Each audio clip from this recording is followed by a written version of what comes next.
डॉलीची टपरी या नावाने ओळख निर्माण करणारी चहाची टपरी चालविणारा एक युवक किस्मत तर चमकली की दुनियातील सगळ्यात अमीर व्यक्तीमधील एक व्यक्ती म्हणजे बिल गेट्स जेव्हा त्यांच्या टपरीवर चहा पिण्याकरता पोचले, ही व्यक्ती पूर्ण तऱ्हेने अनजान होते.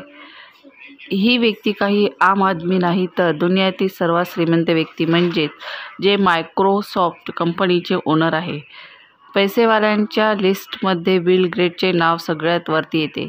पण तुम्हाला सांगित आहे की एक आम आदमी बनून डॉली की टपरीवर चहा प्यायला आला तर त्यांनी डॉली एक चाय प्लीज मागितले. डॉलीने आपल्या अनोख्या अंदाजामध्ये चहाला बनविले, इलायची आणि अद्रक यामध्ये टाकून बनविले.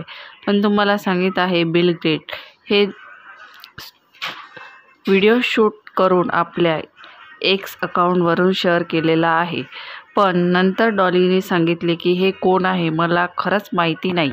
मी फक्त एक साधारण व्यक्ती म्हणून चहा दिला आणि त्यांनी चहा मागितला होता. पण एकदम अचानक एक दिवसानंतर इन्स्टावर एक पोस्ट करून एक व्यक्ती लुबिनेला खरेदी करून आणले. लेम्बोर्गिनी कारची किंमत लगभग 4 ते 5 करोड सांगितली जाते.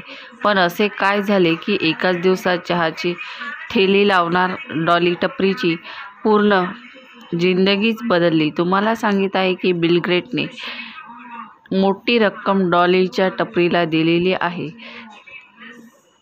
त्याचे चहा पिऊन इतके जास्त खुश झाले की त्यांनी एक मोठी रक्कम डॉली टपरीवाल्याला दिलेली आहे, जे की बिल गेट्ससाठी ही रक्कम काहीही मायने नाही. त्याच्या जवळ पैशाचा अंबार आहे. त्याचा दिल जिंकलाय. त्यासाठी ते असे नायाब तोफे अनेक वेळा दिलेले आहे. हे कारण आहे की चहाची ठेली लावणाऱ्या व्यक्तीने एकाच दिवसात त्याची 5 करोडची कार कशी खरेदी केली. पण बिल गेट्सने ज्याची तऱ्हेने छुपते डॉलीच्या टपरीला मदत केली आणि त्यांना इतकी मोठी रक्कमच्या बदल्यात एक कार गिफ्ट दिली. डॉली चहावाला टपरीवरून 5 ते 6 हजार रुपये दिवसाला कमवितो आणि महिन्याला तो 80 ते 90 हजार रुपये कमवतो. चहाच्या टपरीवरील कमवितो. तसेच त्याने यूट्यूब चॅनलवरून आपले खोलले सुद्धा आहे. त्यावरून सुद्धा तो पैसे कमवितो.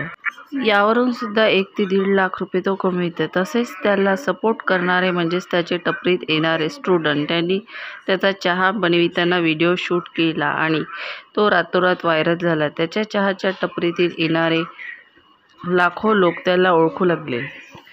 तो नागपूरमध्येच राहतो आणि रजनीकांतपासून इन्स्पायर आहे. तशाच अंदाजामध्ये तो चहासुद्धा बनवितो आणि विकतो.